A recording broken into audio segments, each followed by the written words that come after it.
Et je vais vous dire un truc vrai de vrai, hein. Heureusement que Carrick n'est pas arrivé au début de saison.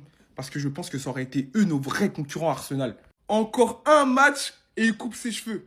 Et le retour au top, il n'est pas anodin. En fait, c'est simple. Je vais vous expliquer. Il faut féliciter Carrick en premier lieu. Il est revenu à des principes de jeu simples. Parce que Sir Alex Ferguson, ce qu'il faisait, c'était simple. Mais dans cette simplicité, ils étaient pragmatiques.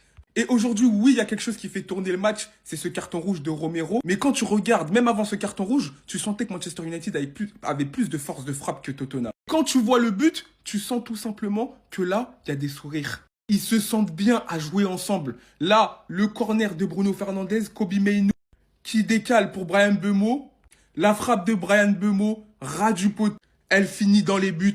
En fait, c'est simple, mais c'est des choses qui travaillent à l'entraînement. Parce que là, ils sont contents de jouer ensemble. Et ça donne une célébration où tout le monde est heureux. Parce que tout le monde joue à son poste. Tout le monde peut s'exprimer de la meilleure des manières. Alors qu'avec Amorim, il y avait des Amad Diallo qui jouaient piston. T'avais des Luke Shaw qui jouaient dans l'axe. Là, ils sont en pleine possession de leurs moyens. Et ça se ressent, en fait, tout simplement. Et avec un Bruno Fernandes au top de sa forme, il fait rayonner l'équipe, tout simplement. Aujourd'hui, buteur, on va dire, il fait la passe clé sur le corner, présent dans tous les bons coups de Manchester United, il met des coups du foulard. Non, franchement, c'est très très fort. On est à une seule victoire de ne plus voir sa tête, de ne plus voir ses cheveux. Les gars, ça fait 40 ans qu'il est en train de faire son défilé à 5 victoires de suite. Ça va peut-être se faire. Parce que je rappelle, ça fait quand même 16 mois. 16 mois que le mec ne s'est pas coupé les cheveux. On est sur 4 victoires de suite. On va potentiellement gagner contre West Ham mardi. Et là, ça va enfin se faire. Mais tout ça, c'est grâce à Carrick, les gars. Michael Carrick, t'es le plus grand Michael. T'es plus grand que Michael Jackson, t'es plus grand que Michael Jordan. Les gars, aujourd'hui, on a encore eu un but de Mbeumo. Bien évidemment, notre meilleur attaquant. En fait, je suis même pas choqué. Le mec, il a marqué contre Liverpool, les Spurs, City, Arsenal et encore les Spurs. Il manque plus de Chelsea, les gars. Il manque plus de Chelsea. Bruno également buteur. Et d'ailleurs, il y a une stat impressionnante derrière Bruno. Depuis qu'il est au club, il est impliqué sur 200 buts avec Manchester.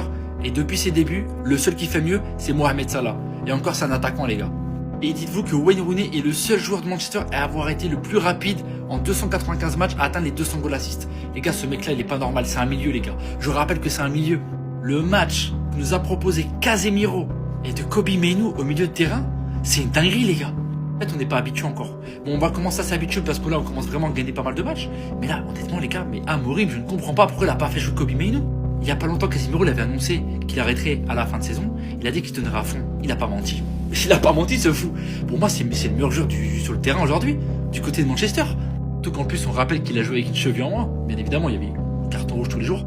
Préparez-vous, Aston Villa, City, Arsenal. On arrive pour la première place. On joue le titre.